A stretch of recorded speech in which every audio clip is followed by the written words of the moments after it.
with cereal, tea, and purple. Dano evaporated milk. Porridge, taste it. Creamy and delicious. Dano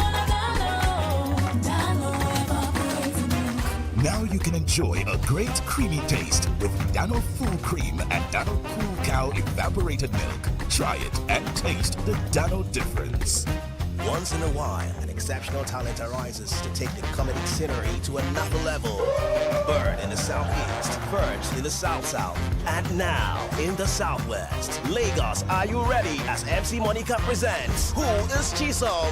Get ready for a night of rib-cracking, jaw-breaking comedy featuring the best of the comic and music world. Performing live, AY, Kenny Black, MC Shakara, MC Casino, Barrier.com, and lots more. Musical performances by Timmy Dakoto, Terry Akbala, Benji Sizisaki, and many more. Venue, Echo Hotels and Suites. Date, Sunday, May 18th, 2025. Red carpet 6 p.m. and main event starts by 8 p.m. Regular 5,000 Naira. VIP 30,000 Naira. Silver table 2 million Naira. Gold table 3 million Naira. Get your tickets online at www.ariatickets.com. For partnership and sponsorship, please call 0706-955-1276. This event is packaged by Langray Maku Events. Media partner, Super FM. In today's fast-paced world, staying ahead of the curve is crucial. Are you ready to connect with the latest in business and economics? Tune in to the Business Connect, a dynamic program that delivers in-depth analysis of Nigeria's top business headlines and the global trends shaping the world economy. Each week, we bring you the latest updates on everything from financial markets and trade policies to entrepreneurship and cutting-edge innovations. Hear from industry leaders and experts as they break down the topics that matter most in the world of business. Whether you're an entrepreneur, a business professional, or simply curious about the evolving world of commerce, the Business Connect connects you to the pulse of business at home and abroad. Stay informed, stay ahead, make smarter decisions. Tune in to the Business Connect every Monday, 10:30 to 11 a.m. Because in business, knowledge is power. The Business Connect, only on Super 92.7 FM. Don't miss it. One family, one radio.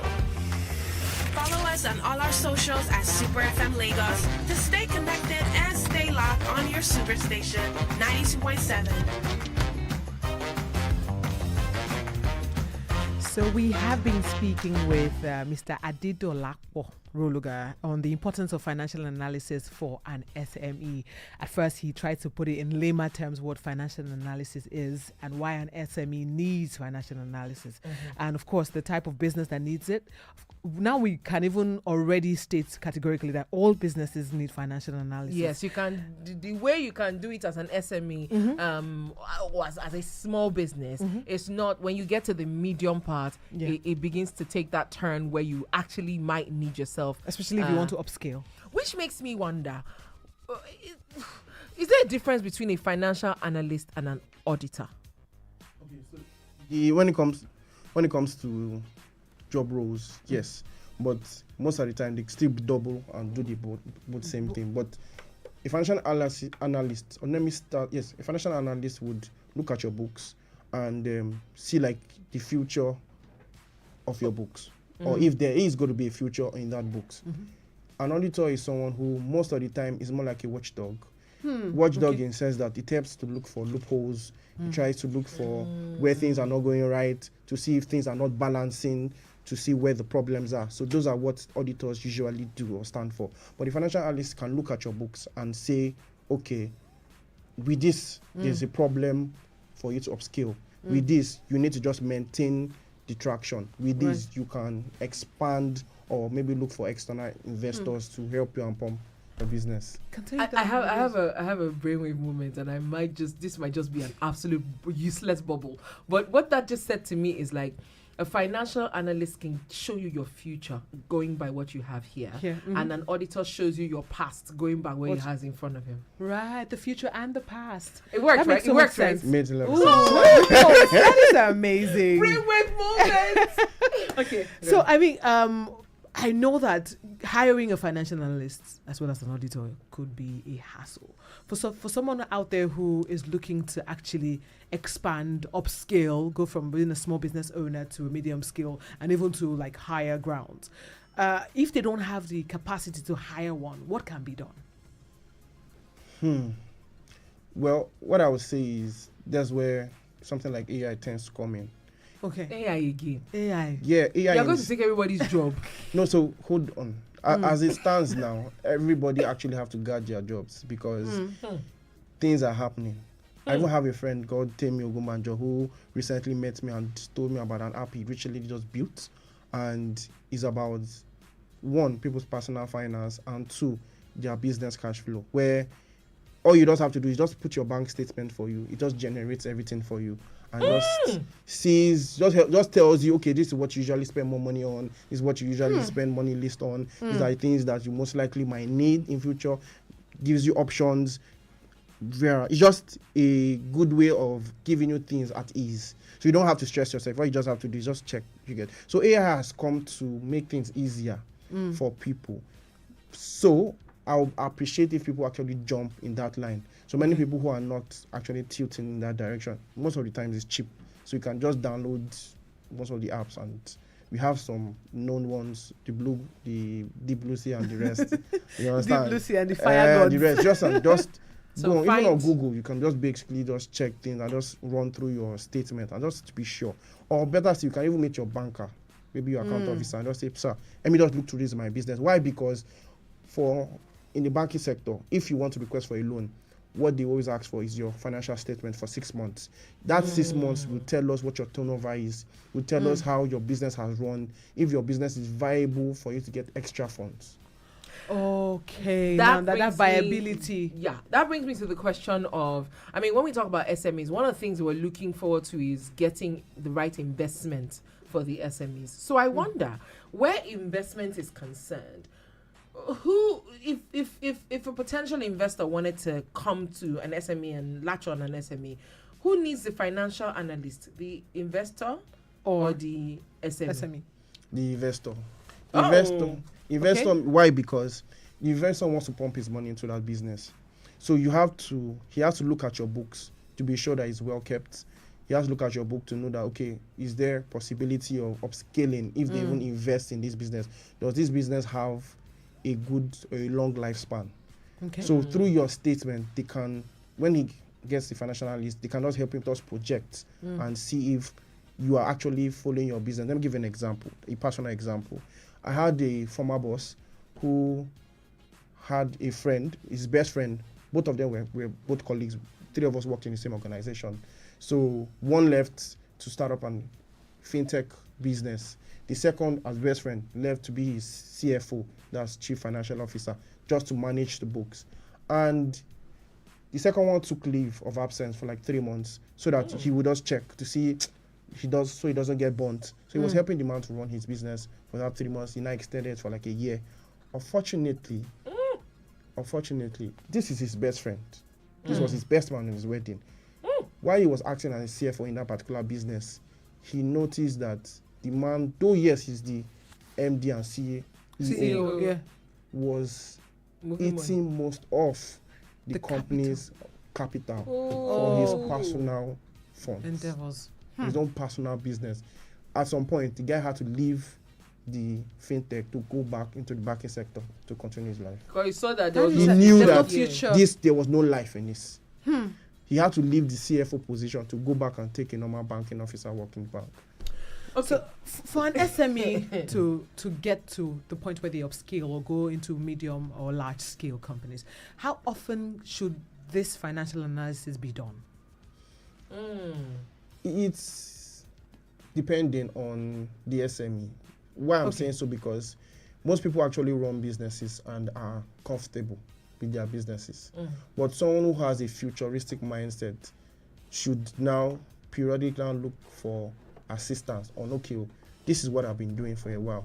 For auditors, usually have auditors come and review books either once a year, annually or biannually, depending. Right. So for a person who wants to upscale, it's just for you to get someone to just check it. Okay, maybe after you've done half of the year, just look at it. Okay, does this, my books, does it show that for the next one half or many half of the year, it looks viable that I would continue well in this business? Because if you don't check it, it could enter maybe mid of the last quarter of the year, and some things that you would have corrected at the beginning, do you understand? Right. It can just end your business. Okay. So Now, I'm back to this and I really love that we're having this conversation. We've talked about, we have established that for SMEs, it's the little things that go the longest way. In your experience as a financial analyst, what are the common mistakes in terms of expenditure or finances, running their finances, that you find that SMEs have continued to make? Okay, first is cost of running the business, operational cost. Okay. For instance, if I run a cosmetic business also, and I have customers I have a shop on the island, and I have customers outside Lagos and maybe on the mainland. If I use a logistics company that run at a very high rate, just because of that rate, it can discourage customers from even buying my product that they love. Right. You get? So that's an external factor, but can still affect your main. So people have to look at the cost of running businesses. Another thing, staff strength. You might hire some people that you don't basically need, or people who are redundant to your business. There's some people who, see, one of the things I love going out for is I like going out to places where I see people's customer service. I always look out for it. Why? Because it also makes me think of my own personal business, that if it's just the little things. I went to one restaurant one day and the staffs were just lounging around, and the supervisor just came in and noticed that they were on duty, but they were just looking around, and there were customers waiting to be attended for. Oh, wow.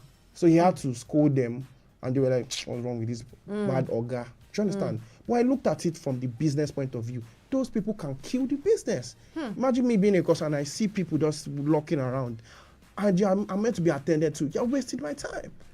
Now that you say that, just yesterday I was about to order something and I had reached out to this person. Oh, please, can you send it in? It was from a restaurant. They go, oh, yes, we're going to send it in. We'll send you a WhatsApp message. 1 hour after, I called. I'm like, you haven't still sent the WhatsApp message. Oh, I sent it to you, ma. I'm coming. We don't have any riders anymore. Can you come for pickup? I'm like, now you have lost a customer. You don't own that business. Hence, at the end of the day, the person who is even the CEO doesn't even know that this has happened. Simple. But then, I mean, some SMEs, like I earlier mentioned, AI and all of that, can you replace the job of an accountant, or can you have a dual role of an accountant who is a financial analyst? Can an accountant be a financial analyst? So I would advise people, like I said, like some auditors also double as financial analysts. So if you can get someone who can double up, it helps because it will save costs for you. Do you understand? So most CFOs in financial organization or some organizations, that is basically their jobs. Their job is just to look at the books and look at where can this take us to. If it's not going to take you anywhere, you have to now start putting fire on people's behind. That let's start working towards getting where we deserve to be. Okay. Small scale, medium scale, large scale businesses, you know All that scale businesses. financial analysis is something that you definitely need to put into consideration. But what would you say to anyone who is starting small and seeing that financial analysis may not be something that they want to incorporate in their businesses? What would you say to them? Okay, so I would advise that when you're starting your business, concentrate on the business. That means money that comes into the business, please pump it back. Build the business first before you think of your personal self. Why are you squeezing your face? So because go ahead. So many other times, many people would want to pay themselves from their profit. I would advise people to refrain from that and pump money back. Why? Because most big organizations, and I can name a few, if you look at the Facebooks, you look at the Amazons. Facebook, for instance, they ran for 7 years making a loss. Amazon is even worse. For many years, they were declaring losses. But luckily for them, they had investors who kept investing and investing. Why were they investing when they were making continual losses? Because they saw that this business was viable. They looked at their books and saw that these guys were going somewhere. You get? So they need to focus on putting everything back for a period of, let's say, 1 to 3 to 5 years. Yes, sir. Yes. As a financial analyst, somebody that owns an SME company. So the SME now, this is the money I'm going to use to feed my family. That's why I'm starting this business. You say I should not pay myself, sir. Now, listen to what I'm saying. When you say paying yourself, you can pay yourself a salary from it. That's from your profits. But the scare many people always do have is we are usually tempted because I can see that I have money.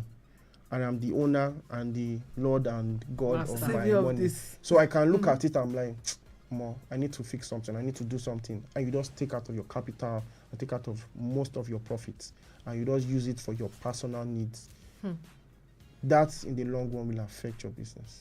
So it's better you just put yourself maybe in a budget and say, okay, from this profit I make, let's say I make 100,000 naira from my this thing. Let me just say I will survive on 40,000-50,000 naira, and the remaining 50 I complete back into the business. Why? Because you need to get your business to a level at which it can sustain itself. So when the business can sustain itself, then you can now start saying, okay, you can now start increasing the money that you can be taking out. But still be careful. Exactly, because personal finance and business money should be different accounts. Definitely. Exactly. Now That's talking where it about all the accounts, begins. that's where it all begins. Because Yeah. when you keep paying money into a personal account, there are chances that something may happen and then the money's gone. That is true. That is true. Well, we have had the pleasure of talking to Adedolapo Roluga, who is a financial analyst. I mean, he has worked in various industries like the banking sector, telecommunications, e-commerce, and he's quite passionate about helping people grow their financial portfolios. And it's been great doing this with you, Dolly P. Instagram handle at dollar rolls. Dollar rolls. Yes, he's rolling dollars. So if you see him, bill him.